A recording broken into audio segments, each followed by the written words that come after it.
आज मेरे सामने प्रश्न रखा गया है कि भगवान ने दुनिया क्यों बनाई। आखिर भगवान ने सृष्टि की रचना क्यों की? तो देखिए, इसका उत्तर बहुत सामान्य सा है कि इस दुनिया में कोई भी, यानी इवन मैं छोटे बच्चे को भी ध्यान देती हूँ, उसके अंदर शक्ति है, और जहां शक्ति होती है तो वहां कोई ना कोई हलचल तो दिखाई देती है। तो उस बच्चे के अंदर अभी बहुत एनर्जी भरी हुई है, और इसीलिए बच्चा दौड़ता है, भागता है, ये भी फील करना चाहता, वो भी टच करना चाहता, वो भी देखना चाहता। इस तरह से सब तरफ जो है वो दौड़ता रहता है, वो घूमता रहता है, क्योंकि एनर्जी है उसके अंदर, शक्ति है उसके अंदर। अब बताइए, एक छोटे से बच्चे लेकर के बड़े, युवा, वृद्ध, है ना, जब तक जो है व्यक्ति के अंदर शक्ति रहती है, सामर्थ्य रहती है, तो व्यक्ति क्रियाशील रहता है, कुछ ना कुछ करना चाहता है ना। तो अब बताओ, पूरी दुनिया को शक्ति बांटने वाला जो भगवान है, जो स्वयं नारायण है, जो स्वयं परमेश्वर है, वो भला चुपचाप कैसे बैठ सकते थे, है ना? क्योंकि उनके पास तो अगाध शक्ति है, अनंत शक्ति है। और इसीलिए बस भगवान ने जो है, आप लोग जैसे छोटे छोटे गेम खेलते हैं, तो भगवान ने वर्ल्ड टूर्नामेंट जैसा एक बहुत बड़ा गेम रच दिया, एक बहुत बड़ी भगवान ने ये दुनिया बना दिया। और इस दुनिया को बना करके भगवान ने, समझ लो, हम सबको एग्जाम में बिठाया है, हम सबको परीक्षा देने के लिए भेजा है यहाँ पर, है ना।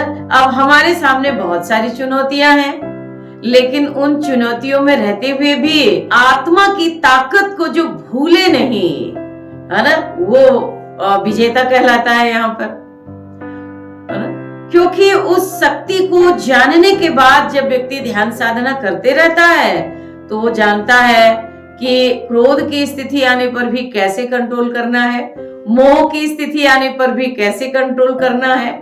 संसार में लालच आपको दिया जाएगा, ऐसी ऐसी परिस्थितियां जो है आपके सामने आ जाती हैं कि जहां पर आप बहुत बड़ा जो है घोटाला कर सकते हैं, है ना। आपको उस समय लगता है लोगों को कि भाई कोई नहीं देख रहा है, और वो बड़े से बड़ा ऐसा जो है कार्य कर जाते हैं, और बाद में पछतावा होता है। तो ये सब क्या है? इसका मतलब कि वो गेम हार गए, वो परीक्षा में पास नहीं हो पाए, है ना। क्योंकि भगवान ने ऐसी ऐसी सिचुएशन क्रिएट किया, लेकिन फिर भी जो भक्त अपने जो दुर्गुण है, जो अवगुण है, जो मन की चंचलता है ना, उसको कंट्रोल करके रखता है। क्योंकि कहा जाता है, मन जीता तिन जग जीता। भगवान ने दुनिया इसीलिए बनाई है, सृष्टि इसीलिए भगवान ने रचना किया है, ताकि हम अपने आप को साबित कर सके। एक मनुष्य होने के नाते, एक भक्त होने के नाते, एक जो है, एक श्रेष्ठ व्यक्ति होने के नाते हम ये साबित कर सके कि हाँ, हमारे जीवन में बहुत ज्यादा अप्स एंड डाउन आए, बहुत सारे उथल पुथल आए, लेकिन फिर भी हम विचलित नहीं हुए, हम डामाडोल नहीं हुए, है ना। तो भगवान ने हम लोगों को इस जो है दुनिया में भेजा है कि बेटा देखो, वहां बहुत सारी चीजें होंगी, पर तुम्हें क्या देखना, क्या नहीं देखना, ये डिसाइड करना होगा, है ना। क्या पाना, क्या छोड़ना, ये तुम्हें डिसाइड करना होगा, है ना।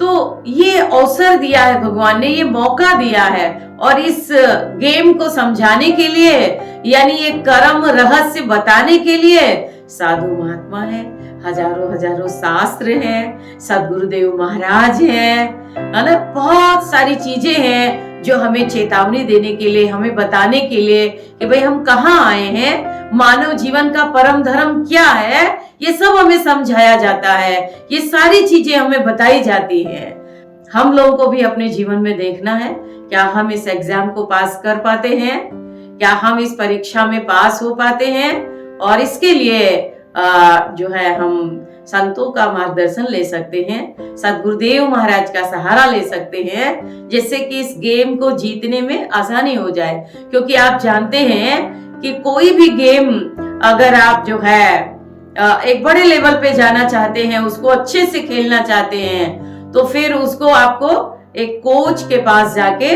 प्रॉपर ट्रेनिंग लेनी पड़ती है। उसके सारे दांव पेच आपको समझने की जरूरत होती है। तो ऐसे ही हमें भवसागर तरना है, संसार को पार उतरना है, तो हमें ये जो कोच होते हैं, आध्यात्मिक कोच, सदगुरुदेव महाराज होते, साधु महात्मा होते, उनके संपर्क में रह के हम इस गेम को भी समझ सकते हैं और इस गेम को जीतने की जो ट्रिक है वो भी हम साधु संतों से प्राप्त कर सकते हैं।